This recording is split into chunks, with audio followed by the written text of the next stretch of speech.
Baik, Assalamualaikum dan salam sejahtera. Anda bersama saya Ihsan Dahlia dan ini Dialog Tiga Penjuru. Agak special dan juga istimewa hari ini sebab kita nak bercakap berkaitan dengan Indonesia memilih. Indonesia bakal melaksanakan pesta demokrasi terbesarnya menjelang 14 Februari 2024 dan untuk kali ini pemilihan umum Indonesia atau pemilu 2024 akan menyaksikan pemilihan serentak yang bukan sahaja tumpuan kepada pemilihan presiden dan juga naib presiden atau sering disebut sebagai Pilpres atau pilihan raya presiden, tetapi dijalankan juga pemilihan bagi memilih anggota Dewan Perwakilan Rakyat DPR, Dewan Perwakilan Daerah DPD, Dewan Perwakilan Daerah DPRD, provinsi dan juga DPRD kabupaten ataupun kota. Dia agak banyak sebenarnya, tetapi ini yang kita nak hurai dan juga kita akan berdialog dan juga berdiskusi.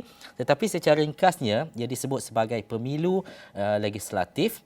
Untuk pemilu 2024 terdapat 9,917 calon legislatif yang bertanding bagi merebut 580 Dewan Perwakilan Rakyat dan ini bermakna satu kerusi akan menjadi perebutan untuk 13 orang ataupun 13 calon.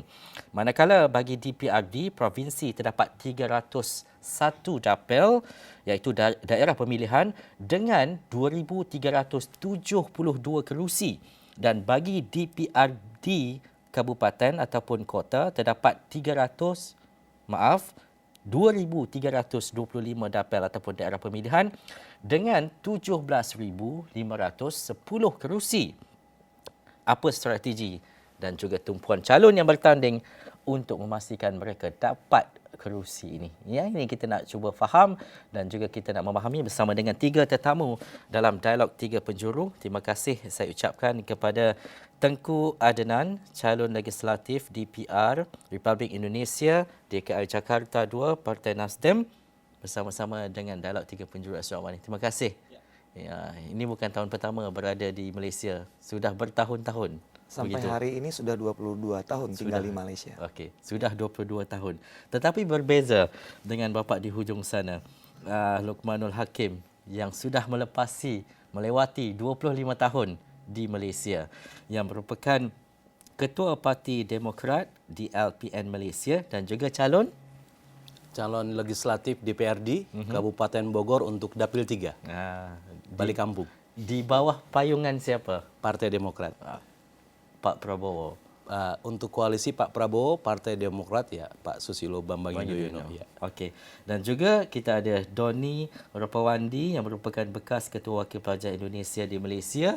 Ini dah lebih 20 tahun. Berapa tahun di sini? Baru 7 tahun. Baru 7 tahun. The younger lah. Kalau 7 tahun itu dikatakan baru, maksudnya lama lagi lah akan berada di Malaysia. Apa pun terima kasih kepada ketiga-tiganya. Tetapi saya nak mulakan dululah dengan saudara Luqmanul Hakim. Kita nak memahami Indonesia ini banyak pilihan raya. Kita sebut sebagai Pilpres, sebagai pemilu, sebagai caleg dan sebagainya. Tetapi untuk fokus hari ini sebagai membawa nama Ketua Parti Demokrat di LPN Malaysia dan juga calon dan juga caleg, apa sebenarnya tumpuan dan juga peranan Pak Luqmanul Hakim sekarang? Terima kasih. Yang pertama tentunya sebagai calon anggota Dewan di Kabupaten Bogor di daerah atau di sini dipanggil DUN ya. Kita ingin memenangkan kursi di sana karena memang di Indonesia ini sistemnya itu berbeda. Ketika ada koalisi partai untuk Prabowo Gibran ada sekitar 5 partai bergabung. Tetapi ketika legislatif itu masing-masing bertempur. Okey. Jadi ada satu dapil, seperti dapil saya ini, kursi yang diperebutkan 10. 10 kursi DUN. Ada 18 partai, termasuk partai Gerindranya Prabowo, Partai Demokrat, kemudian Golkar. Masing-masing bertempur dulu untuk memenangi kursi tersebut. Tetapi ketika Pilpres ya tetap acuannya Pilpres, sokongannya, kampanye kita untuk 02, Prabowo Gibran. Jadi ini sangat menarik. Jadi tidak ada koalisi permanen di Indonesia itu. Jadi koalisi itu bicara di presiden, tetapi di legislatif itu masing-masing berjuang memperbanyak kursi di daerah masing-masing, termasuk juga di DPR RI, begitu. Jadi Bapak melihat kepada legislatif ini membawa kepada cerminan siapa yang memayunginya ataupun siapa yang pemimpin yang di atasnya ataupun ia lebih kepada personality ataupun individu. Sebenarnya untuk daerah saya contohnya, saya sudah turun hampir di 2 bulan on off lah ke Malaysia, ke Bogor, ke Malaysia, ke Bogor. Saya melihat pertama bahwa masyarakat itu fokusnya sekarang ini di calon presiden. Okey. Pertarungannya di 301, 02, 03. Nah, untuk legislatif ini beritanya sedikit kurang menarik bagi mereka karena mungkin satu ada asumsi masyarakat ketika anggota dewan sudah terpilih itu jarang turun menemui masyarakat. Jadi kayak sepertinya 5 tahun sekali turun setelah dapat suara bye-bye. Tidak seperti di sini kan ada semacam sholat Jumat bersama, kemudian adunnya itu turun, kemudian seminggu sekali mengadakan pertemuan. Kalau di Indonesia itu sedikit berbeza karena melihatnya mungkin yang pertama itu tadi banyaknya kursi yang di pertandingan setiap daerah, gitu. Tapi tergantung. Saya melihatnya bahwa semakin banyak calon anggota dewan atau caleg legislatif yang turun menemui masyarakat, semakin banyak dukungan masyarakat kepada calon tersebut. Jadi memang agak kurang korelasi antara pilpres dengan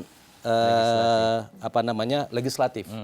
Ketika saya jumpa di satu daerah misalkan di satu kecamatan namanya Ciomas, ketika saya caleg bertemu warga dialog, saya tanya dulu, ini pendukung mana? Pendukung 01, saya kan 02. So saya tak bicara pilpres. Okey. Pilpres masing-masing. Calegnya Lukmanul Hakim. Tapi ketika saya jumpa di satu desa, itu memang 02, kita teriak, Prabowo presidenku, Prabowo presidenku. Calegnya Lukmanul Hakim.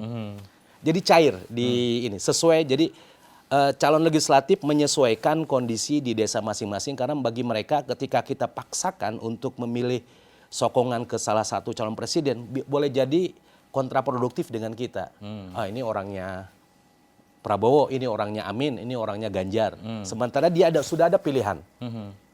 Jadi saya mungkin orang Ganjar, misalkan masyarakat itu orang Ganjar, tapi karena calegnya Lukmanul Hakim orang koalisi Prabowo, tapi karena dia turun, mungkin pilihan dia presidennya Ganjar, calon legislatifnya Lukmanul Hakim. Begitu. Itu yang terjadi di masyarakat saat ini. Ya, ini sangat menarik apabila kita melihat kepada banyaknya cabang pemilihan termasuk di DPD, di DPI dan sebagainya. Bila kita sebut pasal parlimen dan juga DUN, kalau di Malaysia itu jelas berapa jumlah DUN, berapa jumlah kerusi.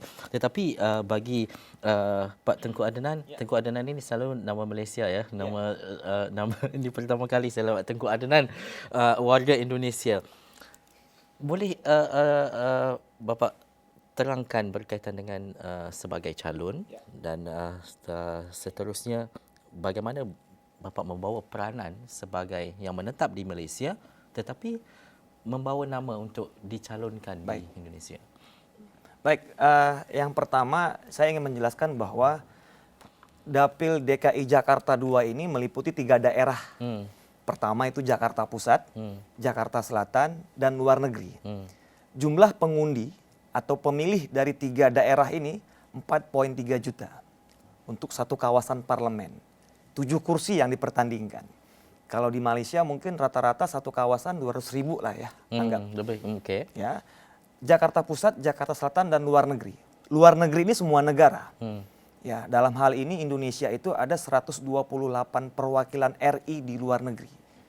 Dan ini Dapil DKI Jakarta 2 ini adalah dapil yang paling elit yang ada di Indonesia. Karena kawasannya sampai ke luar negeri, termasuk di Malaysia. Nah, untuk luar negeri sendiri yang paling menjadi fokus bagi semua politisi dan partai politik serta calon presiden adalah di Malaysia. Kenapa di Malaysia? Luar negeri itu pemilihnya ada 1,7 juta, lebih kurang. 55%-nya ada di Malaysia. Ya, Malaysia itu ada 6 perwakilan RI, Kuala Lumpur, Penang, Johor Bahru, Kota Kinabalu, Tawau, dan Kuching. Ya. Nah, ini lebih kurang ada 800.000. Ya. Nasdem mencalonkan saya sebagai calon ahli parlemen atau anggota DPR karena kami tinggal di sini. Ya, yang paling paham Malaysia tentu kami yang tinggal di sini. Jadi komposisi yang disusun oleh Partai Nasdem untuk mencalonkan anggota legislatifnya, dari 7 calon ini, 1 yang tinggal di Malaysia, 6-nya tinggal di Jakarta. Supaya kami bisa membagi fokus. Yang 6 calon itu fokus di Jakarta Pusat dan Jakarta Selatan. Yang 1 calon saya yang nomor 7 ini fokus di luar negeri, khususnya di Malaysia. Jadi kita membagi porsi supaya 7 calon yang ada di Nasdem ini tidak berebutan tempat yang sama. Karena kepentingan ini kan harus jangan sampai calon yang sama dari partai yang sama, tetapi berebut di tempat yang sama. Ya, jadi kami membagi wilayah. Dan kami ini punya tugas yang harus sama juga. Pertama yang kami yakinkan adalah selain memenangkan partai dan kursi untuk parlemen, yang tidak kalah penting bagi kami adalah memenangkan calon presiden yang kami usung. Ya, itu bergerak serentak. Ya, kalau memang kami ketika itu turun ke tempat yang basisnya bukan Anies Muhaimin, maka kami mencoba berdialog. Ya, menyampaikan apa kelebihan Anies, apa kelebihan Muhaimin, compare dengan calon yang lain. Tetap itu kita upayakan, meskipun itu kami tahu ini bukan basisnya Anies dan Muhaimin, tetapi kami mencoba untuk berdialog dari hati ke hati. Namanya usaha, ya, tetapi bukan dengan paksaan.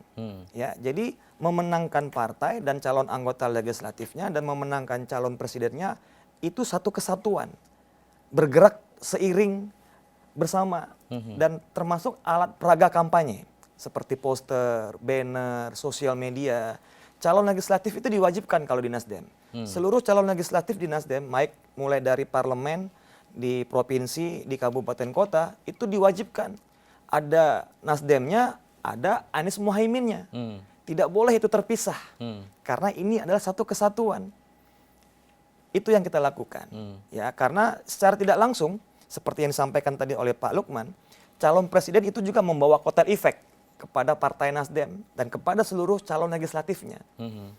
Ya, mungkin tidak banyak yang kenal kami di lapangan, ketemu masyarakat. Tetapi ketika kami turun ke lapangan dari Nasdem ya, pendukung Anies ya katanya. Ya sudah, sini kita kawan katanya.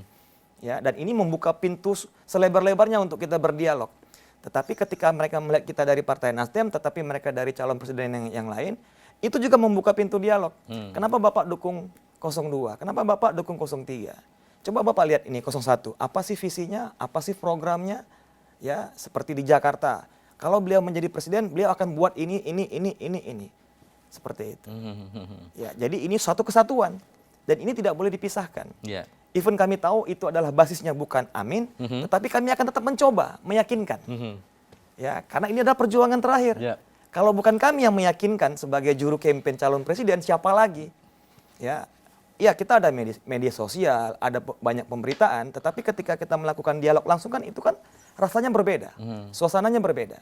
Jadi itu kewajiban kami juga. Ya, itu tugas ahli politik untuk meyakinkan orang walaupun ia berlainan parti dan sebagainya. Betul. Untuk Mas Doni, nanti kita nak tanyakan kepada kedua-duanya berkaitan dengan apa sebenarnya perjuangan yang nak dibawa. Kalau isu-isu yang nak disentuh banyak berkaitan dengan ekonomi, kos sara hidup, poket rakyat, apa masalah dan juga isu-isu warga Indonesia yang bekerja di luar negara contohnya. Tetapi untuk Doni selaku anak muda melihat kepada perjalanan politik Indonesia, apa yang diharapkan, apa yang dimahukan dan apa yang tak mahu pun daripada ahli-ahli politik ini? Oke. Ya, memang sebenarnya pada awalnya ini kita harus menggeser sedikit dengan paradigm berpikir tentang politik di Indonesia. Sebab hampir 60% atau 60% pemilih untuk 2024 itu adalah generasi milenial dan generasi Z. Jadi pada satu ketika itu ahli-ahli politik harusnya udah mulai memikirkan visi, misi, itu udah mulai harusnya kepada anak-anak muda. Sebab Indonesia diprediksi 2030 akan menjadi bonus demografi terbesar di dunia. Jadi usia produktif dan usia kerja orang itu lebih banyak ketimbang orang yang non produktif. Sehingga presiden-presiden yang kita harapkan nanti yang terpilih ya kita memang ini 3 putra bangsa terbaik, tiga orang terbaik yang masing-masing punya visi masing-masing, tapi sampai sejauh ini kita masih belum melihat adanya gerakan yang mengarahkan ke anak muda. Lebih kepada kesehatan mental, misal peluang kerja yang lebih, tapi tidak ada spesifik untuk generasi Z, untuk generasi milenial, kemudian untuk orang-orang yang generasi sandwich juga, itu kita masih belum ada tengok visi yang lebih jelas. Kita berharap bahwa para calon-calon presiden ini waktu debat dan lain sebagainya, kita berharap bahwa ada kemunculan visi-visi dan misi-misi tujuan untuk agar anak-anak muda atau anak-anak generasi milenial saat ini berguna untuk di Indonesia di 2030, terutama visi Indonesia bonus demografi 2030 sampai dengan visi Indonesia emas 2045. Kita berharap bahwa presiden yang akan terpilih ini dapat menyongsong tujuan dari Indonesia emas 2045. Tapi yang kita berharap juga selama yang kita lihat campaign saat sekarang ini lebih banyak kepada sindir-sindiran. Jadi kita berharap bahwa untuk presiden-presiden ya yang kita berharap anak muda sekarang ini bahwa stop dengan sindir-sindiran tapi lebih kepada visi dan misi yang jelas. Baik itu untuk Indonesia jangka pendek, Indonesia jangka panjang seperti itu. Tapi bagi Mas Doni, apa pentingnya dan juga bagaimana melihat kepada debat ataupun diskusi di antara pemimpin ataupun calon presiden itu untuk menukar satu perspektif terhadap pengundi ataupun kepada parti yang bertanding. Apa pentingnya debat itu? Nah, ini yang saya dah baca beberapa data sains kita berdasarkan atas kajian bahwa anak muda itu masih sifatnya swing voter. Jadi masih boleh berubah-berubah. Jadi kita tidak lihat dari campaign tapi kita lihat dari visi. Visi yang dituangkan kepada debat sesuai tak dengan harapan-harapan anak muda, sehingga debat yang akan berjalan dalam 5 season ini, 5 kali debat ini, kemungkinan hampir 40% anak muda masih swing voter, walaupun 20% itu sudah menentukan pilihan, entahkah dia tim kampanye, entah itu dia tim dari calon presiden maupun calon legislatif, sehingga 40% ini sangat swing voter. Dan ini menentukan suara pemilihan presiden 2024, sehingga siapa yang berhasil dalam debat dalam 5 sesi ini, maka dia akan berhasil merekrut 40% dari anak muda, sehingga itu langkah untuk menjadi orang nomor 1 di Indonesia akan dapat dilakukan. Tapi memang kita berharap dari 4 season yang telah dilakukan, kita masih melihat bahwa ada perang personal. Jadi tidak ada perang visi, walaupun sedikitlah dalam 30-40% perang visi, tapi lebih kepada perang personal dan lebih kepada meningkatkan sosok yang sepatutnya kita tidak perlulah, yang seperti gemoy, seperti abah dan lain sebagainya. Kita berharap bahwa itu disingkirkan dulu untuk anak muda, tapi kita berharap bahwa visi dan misi dan tujuan dalam 5 tahun Indonesia ini lebih dikemukakan seperti itu. Kalau orang utara ataupun orang belah utara Malaysia, di Penang, di Kedah, dia cakap apa sahaja keadaan boleh berlaku, kita sebut sebagai potong tangkona. Maksudnya potong tangkona. Walaupun Demokrat mungkin menjadi pilihan utama ketika ini, nak tanya kepada Tuan Luqmanul Hakim, tetapi hal dan juga isu besar sebenarnya yang didepani, kita cakap isu-isu lokal terutamanya dahulu berkaitan dengan rakyat, masyarakat dan juga penduduk di Indonesia. Apa yang menjadi keutamaan sekarang ini? Ini berdasarkan kepada kami calon legislatif turun menjumpai masyarakat semasa kampanye. Sebenarnya ada 3. Yang pertama itu mengenai bahwa sembako itu bahan pangan ya, itu semakin mahal. Itu yang pertama. Yang kedua adalah lapangan pekerjaan.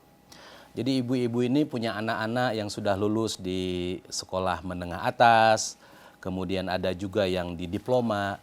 Untuk mencari pekerjaan itu bukan agak sedikit, memang susah. Karena pertarungannya adalah ketika ada satu lowongan pekerjaan 1.000, lowongan pekerjaan misalkan 10, yang mendaftar 10.000. Jadi sangat berkompetisi di situ. Yang ketiga itu mengenai kesehatan. Tidak semua di desa itu memang ada pusat kesehatan masyarakat klinik, tetapi ada beberapa desa memang tidak ada di situ. Jadi harus join ke desa yang lain. Jadi 3 itu sangat utama. Pertama memang yang sering dikomplain sama emak-emak, kalau di sana ibu-ibu emak-emak ya, itu pertama itu memang harga sembako, bahan pangan itu mahal, kenaikannya sangat luar biasa begitu. Sementara income per gaji ataupun gaji sebulannya kan kita sudah tahu berapa mereka dapat. Makanya harapan kita itu ke depan mudah-mudahan kalau misalkan nanti Prabowo Gibran memenangi presiden di 2024 itu memang kita ada yang sebut dengan strategi transformasi bangsa. Indonesia menuju tadi yang disampaikan Pak Doni, Indonesia Emas 2045. Indonesia Emas 2045 ini paling tidak ada 4 hal sebenarnya. Pertama, ekonomi kita di 6 ke 7% pertumbuhan yang saat ini sedang tidak baik-baik saja. Kemudian kita juga menjadi negara besar, 15 besar terbesar yang diperhitungkan pengaruhnya nanti. Ya kita contoh Tiongkok lah, Cina. Ya. Kemudian yang ketiga itu paling tidak kalau di sini kan sipar kemiskinan ya. Kita juga target ke sana di 2045. Kenapa harus 2045? 100 tahun Indonesia merdeka. Dan itu saya yakin juga bukan hanya di semua pemimpin bangsa bersepakat bahwa di 2045 Indonesia harus maju dan sejahtera. Kalau lihat dari income per kapita GDP, kita jauh di bawah Malaysia dan Singapura, masih jauh. Target kita di 2045 paling tidak sudah sampai income per kapita kita di 33.000 USD. Itu memang sangat 13 tahun dari sekarang, itu memang kerjaan berat siapapun presidennya.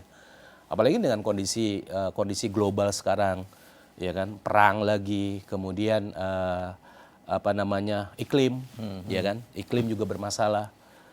Iklim di Indonesia juga kalau meskipun Indonesia masuk dalam Paris Agreement kan, kalau sampai di atas 1,5 derajat penambahan itu kalau sampai 2, Indonesia impactnya akan besar. Banjir, Jakarta tenggelam, kemudian panas dan sebagainya. Berarti kan mempengaruhi pangan, ya ketahanan pangan kita juga akan berkurang. Dengan perang Rusia dan Ukraina aja, gandum aja begitu susahnya kita dapatkan.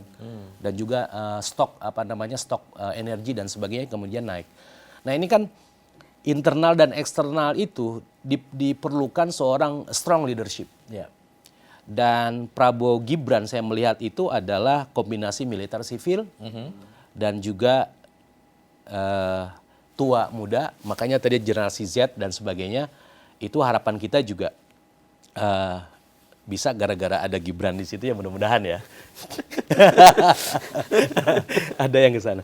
Tapi pada intinya saya ingin meng-highlight tadi yang disampaikan oleh Pak Doni mengenai debat itu sebenarnya menurut surveyor itu potensi kenaikan dan penurunan di survei pemilih kepada calon masing-masing itu 3-5% saja.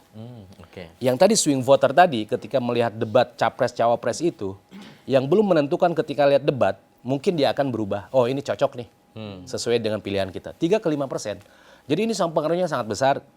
Kalau di akhir nanti di tanggal 10 Februari, kan ada terakhir ya. Itu kemudian debatnya, kemudian siapa pemenang, siapa yang pecundang itu terlihat di situ, itu akan mempengaruhinya maksimal sebenarnya 3%. Sebab saya pendukung Prabowo. Misalkan Prabowo kurang perform. Beliau pendukung Pak Amin. Pak Amin perform. Saya tetap mengerjakan Prabowo betul, bagus, apa yang dia cakap benar. Itu sudah daya hati. Itu di kampung sama. Mereka akan mengatakan bahwa Prabowo ya Prabowo. Saya pendukung Prabowo, mau debat seperti apapun juga tetap Prabowo. Itu sudah di kampung sudah sampai ke sana. Yeah. Debat itu hanya hiburan lah. Oh, ini visinya gini. Tapi pada end of the day mereka sudah ada pilihan masing-masing. Kecuali tadi swing voter tadi. Tapi tidak besar ininya. Ya, presentasinya. antara 3 ke 5%. 3-5%.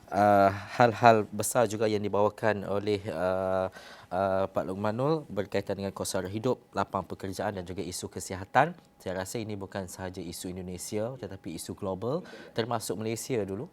Isu-isu dan juga ketika pilihan raya juga meningkatkan ataupun mengetengahkan hal-hal seperti ini. Adakah Pak Tengku juga melihat kepada isu-isu ini atau ada penambahan, dan juga bagaimana pula pandangan Pak Tengku berkaitan dengan debat tadi? Kalau tadi kata 3 hingga 5%, mungkin Nastim ada perbezaan sikit. Pak Amin mungkin nak letak 10 ke 15%, ada swing voters. Oke, baik. tiga isu utama tadi itu adalah yang paling penting ya, bukan hanya di Indonesia tapi juga di Malaysia, juga di global ya. Di mana letak permasalahannya ya? Yang terpenting itu adalah bagaimana cara memanage itu semua dengan baik. Ya, Pak Jokowi sudah hampir 9 tahun memimpin Indonesia, tetapi itu belum dimanage dengan baik. Dan inilah gagasan gerakan perubahan yang kami tawarkan kepada masyarakat. Ya, di mana letak salahnya? Ya, tata kelola yang tidak tepat. Ya, mungkin Pak Jokowi salah meletakkan pemain-pemain pentingnya yang di situ untuk mengelola itu dengan benar. Ya, mungkin ada oknum-oknum aparat, ya, oknum-oknum pemerintahan yang tidak fokus hanya bermain di sana. Ya, ini yang kita lakukan, mau kita tawarkan kepada masyarakat gerakan perubahan. Ya, Pak Anies dan Pak Muhaimin ini punya pengalaman yang cukup untuk memimpin bangsa Indonesia. Ya, Pak Anies pernah menjadi gubernur 5 tahun di Jakarta. Pak Muhaimin sekarang wakil ketua DPR. Sebelumnya pernah menjadi menteri tenaga kerja.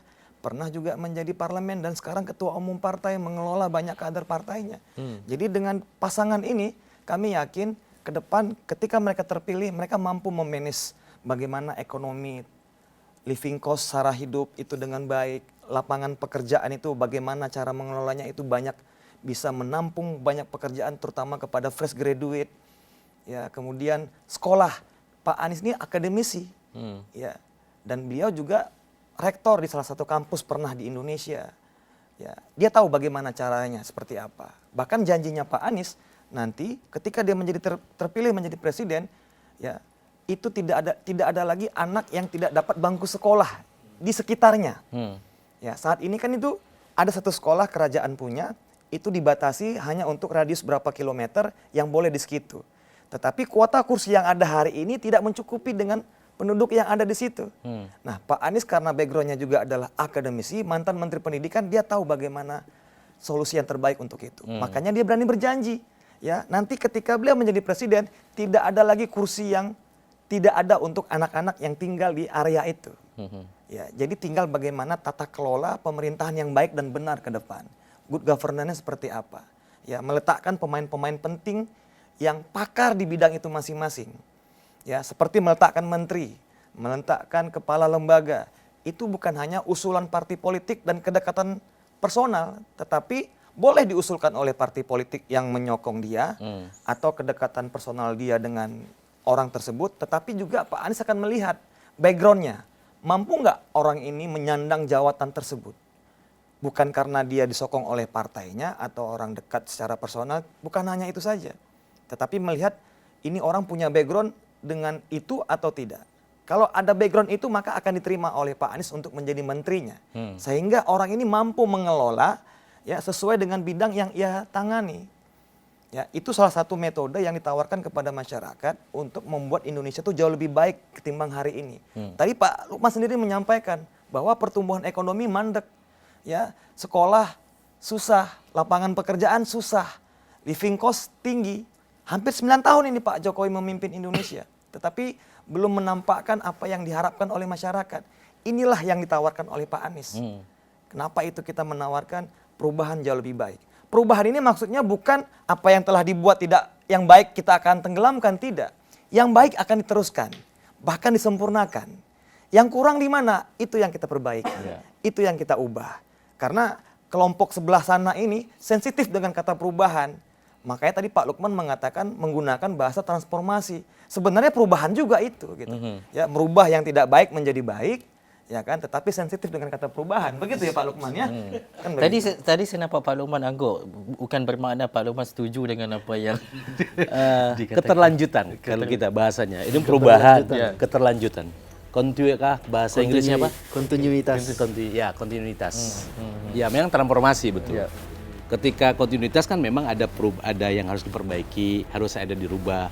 Tapi kalau ini saklek, berubah pokoknya.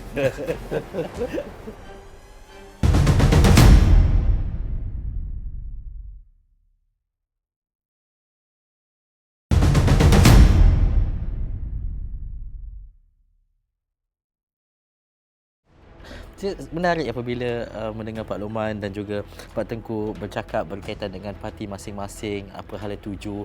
Ada yang kata 5 tahun tak cukup, 9 tahun pun tak cukup, berapa tahun lagi nak diberikan. Ada yang katakan 9 tahun itu masih yang singkat dan sebagainya. Tapi untuk Pak Doni, bila kita bercakap berkaitan dengan semua perkara tadi, apa yang disentuh oleh Pak Luqman dan juga Pak Tengku berkaitan dengan kos sara hidup, lapangan pekerjaan dan juga isu kesihatan, akhirnya ia berbalik kepada bagaimana sistem pendidikan itu diatur dan juga secara sistematiknya berjalan. Kita tak nak bercakap berkaitan dengan pelajar-pelajar Malaysia, pelajar-pelajar Indonesia yang berada di Malaysia. Kita tahu yang ada di Malaysia itu ada kemampuannya untuk belajar di luar negara. Tetapi bagaimana dengan fasiliti, kemudahan dan juga kelebihan yang ada kepada pelajar-pelajar dan juga anak-anak Indonesia berkaitan dengan sektor pendidikan di sana? Okey. Sebenarnya kita lumayan terbantulah dengan eranya Pak Jokowi ya, dengan adanya lembaga dana LPDP, Lembaga Pengelola Dana Pendidikan. Jadi itu dikhaskan untuk scholarship yang pergi ke luar negara atau yang dalam negeri, tapi yang untuk S2 dengan S3 Master and PhD. Jadi kita melihat juga ini salah satu pola yang bagus lah. Tapi memang ada tata kelola yang mungkin, ya balik lagi disinggung oleh saya, setuju dengan Pak Tengku tadi mengenai tata kelola. Jadi LPDP kita berharap bahwa kedepannya ini skema PTPTN Malaysia itu juga patut untuk kita tiru, karena tidak semua orang yang miskin itu pintar dan tidak semua orang yang miskin itu punya kemampuan untuk itu. Maka skema pinjaman dari LPDP itu mungkin boleh dilakukan. Mungkin ya kita balik lagi dengan tata kelola. Tapi dengan sektor pendidikan sekarang ini, Menteri Pendidikan kebetulan anak muda, mantan CEO Gojek Nadiem Makarim telah mentransformasi. Saya cakap transformasi telah merubah, jadi biar tak tersinggung dua-duanya, telah merubah dengan sistem merdeka belajar. Jadi pelajar itu diberikan kesempatan untuk mengeksplor lebih pendidikan, baik itu di luar bilik derajah, di luar kelas maupun di dalam kelas, sehingga adalah sedikit perubahan yang akan mengarahkan kepada pendidikan yang lebih baik. Sehingga untuk saat sekarang ini kita masih plannya Menteri Pendidikan ini masih awal, masih basic sangat, tapi kita tengok ini presiden-presiden yang akan terpilih apakah boleh mengimplementasikan atau mentransformasikan atau melakukan perubahan yang lebih signifikan terhadap pola pendidikan di Indonesia, termasuk hal dengan scholarship, termasuk dengan fasiliti yang terjadi di sekolah-sekolah. Kita berharap juga bahwa tidak ada gap, tidak ada jurang antara sekolah luar bandar dengan sekolah dalam bandar. Jadi kita juga melihat itu ketika ujian nasional atau peperiksaan nasional dihapus oleh kementerian, kita bersyukur karena memang ada gap antara sekolah luar bandar dengan sekolah dalam bandar, sehingga kalau dilakukan ujian nasional tentang sarana dan prasarana di dua tempat ini berbeda, akhirnya dihapus sekolah ujian nasional dan kita boleh lihat penentuan kelulusan itu dilakukan oleh sekolah. Dan ini menurut saya adil karena kita ngerasa bahwa antara orang sekolah dalam bandar dan luar bandar itu jauh berbedaan. Tapi dengan perubahan transformasi atau perubahan yang dilakukan oleh Menteri saat sekarang ini udah lumayan mengarahkan ke arah yang lebih baik. Tapi kita tetap bersedih hati dan berkecil hati. Ternyata orang yang sekolah di Indonesia itu hanya 4-5% saja. Jadi kita berharap ada peningkatan, ada pemerhatian yang lebih dalam mengenai pendidikan anak-anak saat sekarang ini. Kita tidak perlu berbicara tentang susu dan lain sebagainya. Kita berbicara bahwa pentingkan pendidikan daripada hal-hal yang remeh terlebih dahulu, seperti itu. Itu kepercayaan dan juga pemahaman yang jelas untuk kita faham, terutamanya berkaitan dengan pendidikan. Pak Tengku, lebih 1 juta rakyat Indonesia yang bekerja di Malaysia. Kita memberi fokus kepada Malaysia. Pastinya harapan dia besar kepada ahli-ahli politik Indonesia untuk memastikan bahawa keterjaminan mereka bekerja di Malaysia ini dari segi apa sekalipun dapat dipertimbangkan ataupun diketengahkan. Ya, mereka tinggalkan keluarga di sana, mungkin ada yang bertemu jodoh di sini, alhamdulillah, dan sebagainya. Tetapi dalam masa yang sama, Pak Tengku, bagaimana untuk pastikan bahawa lebih 1 juta yang ada di Malaysia ini untuk faham berkaitan perjalanan politik Indonesia dan akhirnya wakil mereka yang ada di negara ini boleh membawa suara mereka walaupun tidak berada di sana. Oke, lebih 1 juta warga negara Indonesia di Malaysia. Kita tidak pernah mengatakan angka yang tepat Ya. berapa juta, karena tidak ada satu lembaga pun, baik Indonesia pun Malaysia, yang punya data pasti warga negara Indonesia ada di Malaysia. Inilah tantangan yang kita miliki hari ini. Karena banyaknya pintu masuk dari Malaysia ke Indonesia, Indonesia ke Malaysia ini, baik itu pintu yang legal maupun yang ilegal. Nah, inilah yang harus kita perbaiki ke depan. Ya, saya tidak bisa menyalahkan ini hanya salah Indonesia atau salah Malaysia, tetapi dua ini punya peran penting. Ya, tata kelola bagaimana dua negara ini tidak memainkan egonya, ya insya Allah ini bisa selesai. Sebenarnya ini tidak sulit juga, gitu ya. Kalau kita lihat kebelakangan ini, ya Indonesia dengan egonya, Malaysia dengan egonya. Tapi kalau kita lihat dulu, kita tidak pernah sehebat ini berdebat, ya berdialog panjang. Satu MOU bisa sampai berpuluh tahun selesai panjang, ya. Tetapi kalau kita ini kan adik-beradik ya, Indonesia dan Malaysia ini adik-beradik satu rumpun. Ya, bisa kita musyawarahkan dengan suasana yang tenang, suasana yang damai, perjanjian yang win-win solution, tidak membawa ego sektoral masing-masing. Harapan pekerja Indonesia di Malaysia ini pertama adalah mereka dapat bekerja dengan aman, dengan selamat. Ya, bagi mereka tidak mudah juga untuk mendapatkan permit pekerjaan yang ada di Malaysia ini. Ya, baru-baru ini kan ada program namanya RTK. Ya, banyak yang punya niat untuk bisa dapat bekerja lagi dengan punya permit yang original, ya bekerja dengan secara sah di Malaysia. Tetapi banyak juga orang-orang Indonesia yang di sini menjadi korban dari oknum-oknum agen tertentu. Ya, mereka telah melakukan pendaftaran, melakukan pembayaran, tetapi ditipu di tengah jalan. Agen itu lari. Ya, mungkin company-nya betul, tetapi orang-orang tengah ulat ini yang banyak melakukan penipuan terhadap para pekerja Indonesia yang ada di Malaysia ini. Dan ulat-ulat ini juga yang mungkin melakukan penipuan juga kepada company. Ya, jadi sehingga company dan pekerja ini menjadi korban. Ya, nah ini tata kelola ini yang nanti ke depan perlu kita perbaiki. Sebagai calon anggota parlemen Indonesia yang ada di Malaysia ini yang tinggal di sini, kami tahu betul apa masalahnya yang ada di sini. Pertama adalah masalah kesehatan juga sini masalah. Ya, saya dipahamkan juga di sini banyak hospital kerajaan Malaysia ya yang warga negara Indonesia tidak mampu membayar. Dan itu kan tidak disubsidi oleh pemerintah Malaysia, hanya untuk warga negaranya saja. Tetapi permasalahannya hari ini ya, memang benar-benar mereka tidak mampu. Ya, banyak juga warga negara Indonesia yang bekerja di Malaysia yang tak dibayar gaji. Dan juga ada majikan yang ditipu oleh pekerja. Ya, ini sama-sama ini. Ya, kita nih susah mau membela Indonesia juga ada yang salah, mau membela Malaysia juga ada yang salah. Ya, kita tinggal mencari jalan tengah yang baik bagi kedua negara ini. Nah, salah satu perjuangan saya nanti ketika menjadi anggota parlemen dari DKI Jakarta 2 dan di Malaysia ini, itu adalah bagaimana memudahkan proses birokrasi, proses dokumen.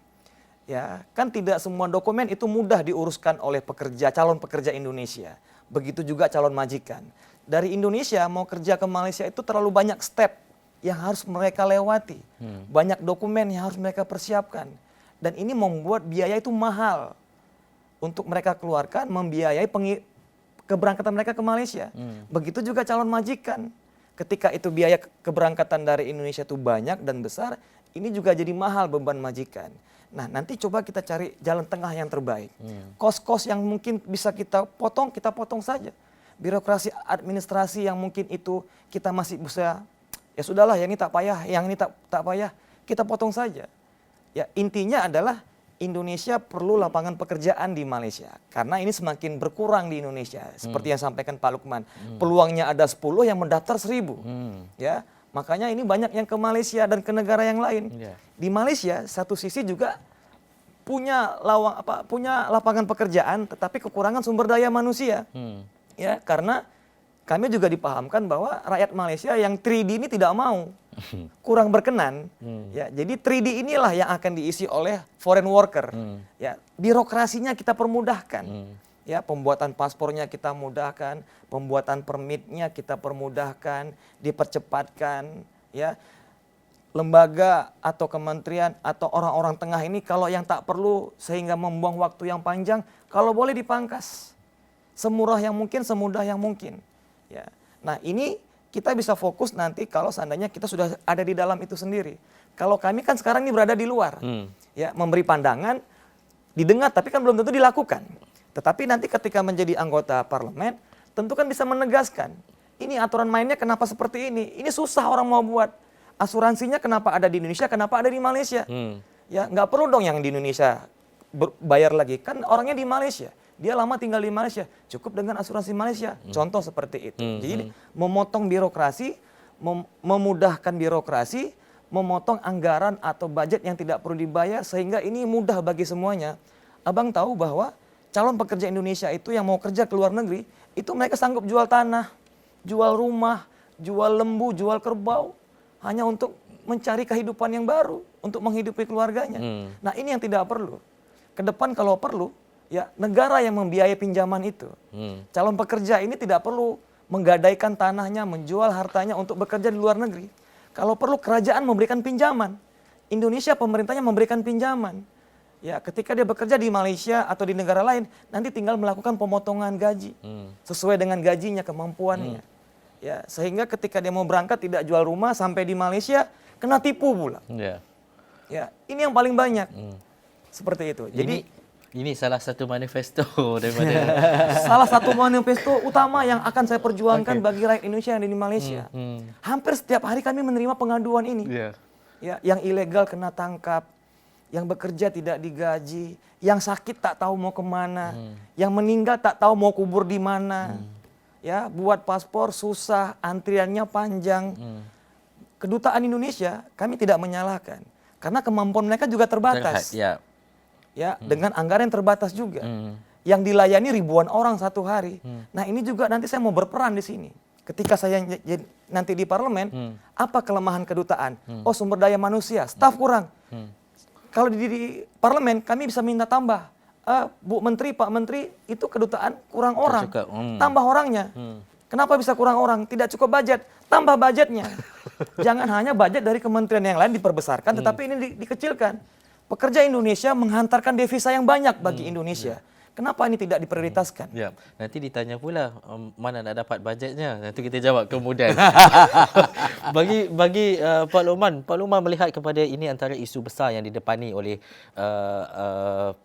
rakyat Indonesia yang berada di Malaysia, apa lagi isu-isu sebenarnya yang perlu di-highlight ataupun diketengahkan? Yang disampaikan anggota dewan dari luar negeri khususnya Malaysia itu betul Pak, kondisinya seperti itu. Kalau sudah betul boleh gabung saja. Cuman saya melihatnya dari big picture ya. Kita kan baru tahu kemarin itu Pak Jokowi di tahun kemarin ya, di tahun 2023 pertama PMX mengunjungi Jakarta, kemudian dibalas kunjungan oleh Pak Jokowi. Saya melihat Malaysia ini kan jiran paling dekat secara budaya, secara agama, dan juga secara kepentingan ekonomi maupun juga perbatasan. Jadi ada 3 hal yang saya melihat di sini, dan faktor ini bagi saya sangat penting untuk big picture-nya bilateral Indonesia-Malaysia. Yang pertama tadi mengenai yang disampaikan oleh Pak Tengku Adnan itu mengenai isu ketenaga kerjaan. Dan sudah beberapa MOU dan terakhir MOU antara Kerajaan Malaysia dengan pemerintah Indonesia mengenai perlindungan terutama untuk pembantu rumah tangga. Ada kenaikan gaji dan sebagainya. Itu baru di tahun 2023, bulan apa itu? Bulan Juni ya, bulan Juni kemarin yang ini. Itu udah ada perbaikan di situ. Jadi kedua negara ini memiliki satu good political will ya.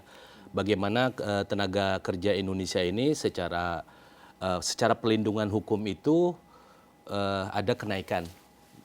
Meskipun kalau dilihat standar Hong Kong atau Taiwan memang masih agak jauh. Itu yang pertama. Yang kedua itu kita bicara mungkin investasi. Ya nanti Pak Tengku juga harus melihat angka bahwa Indonesia Malaysia ini secara pertumbuhan kerjasama ekonomi itu sangat menguntungkan sebenarnya kan. Satu, kami di Indonesia punya bonus demografi, we are active consumer.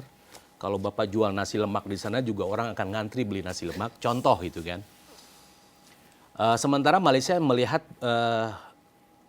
Malaysia itu punya konsep kayak halal hub, ya kan?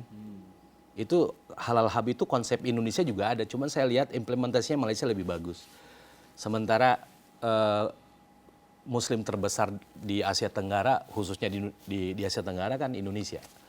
Itu satu peluang. Dan kalau lihat dari datanya investasi bilateral Indonesia-Malaysia, saya lihat Malaysia lebih besar ya. Datanya Malaysia lebih besar investasi di Indonesia berbanding Indonesia di Malaysia. Dan itu mungkin nanti akan bisa ke depan itu diinikan lagi. Karena memang itu tadi, tata kelola itu sangat penting. Kenapa Elon Musk harus buka cawangan di Malaysia, padahal Indonesia lebih awal. Pak Jokowi ke pabriknya, ya kan?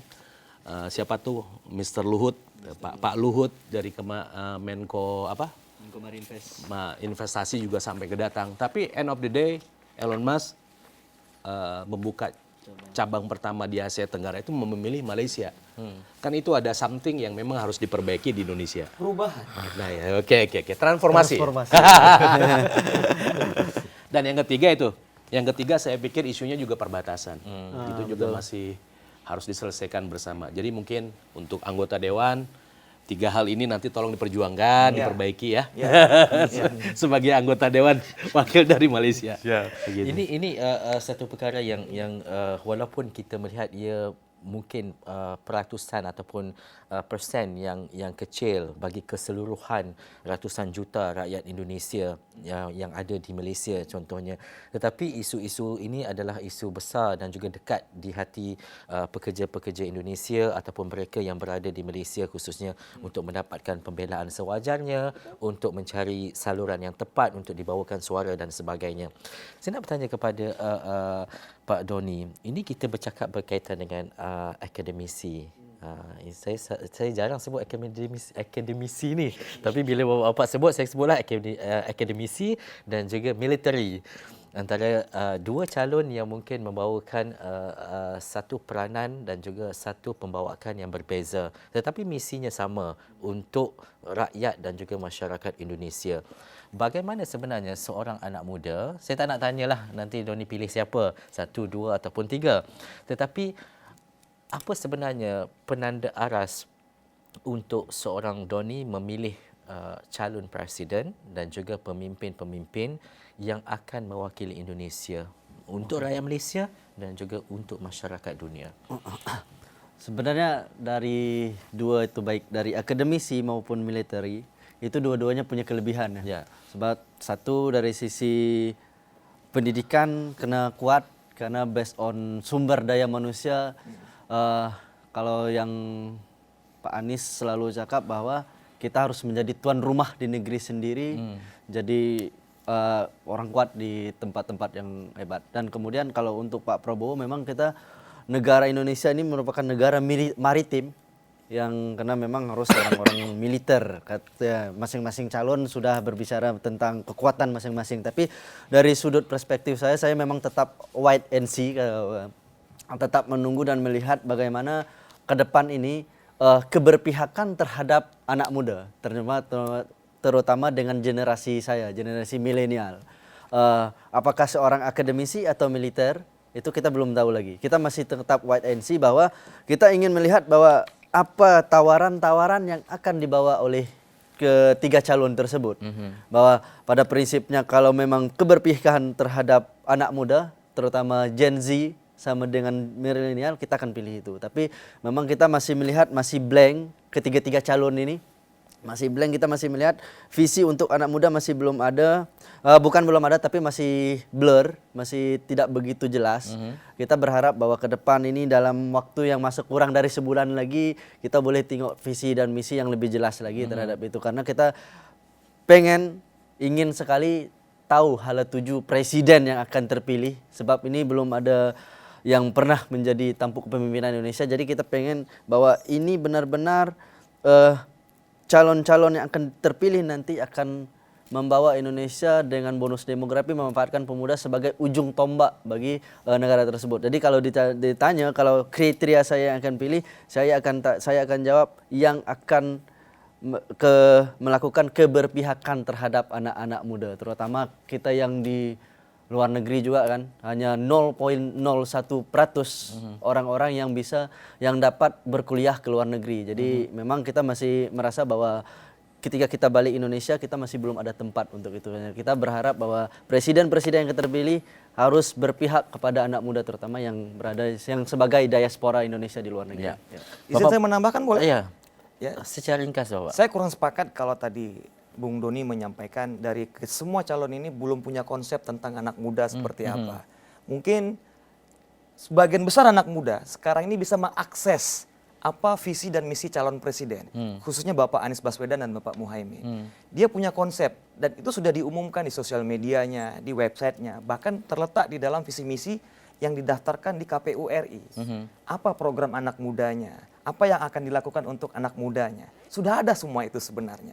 Ya, dan saya yakin dan percaya anak muda zaman sekarang khususnya anak-anak Gen Z ini bisa mengakses itu. Mereka tahu itu. Ya. Nah, untuk anak Gen Z, anak milenial akhir ini ya mereka akan berpegang kepada politik gagasan, politik ide. Ya. Nah, yang di luar ini adalah bermain di politik sentimen. Ya, sentimen mungkin kedaerahan, sentimen mungkin agama, sentimen kelompok, sentimen parti politik. Ini yang terbesar. Ya, 30 atau 40% ini adalah sentimen yang gagasan, konsep.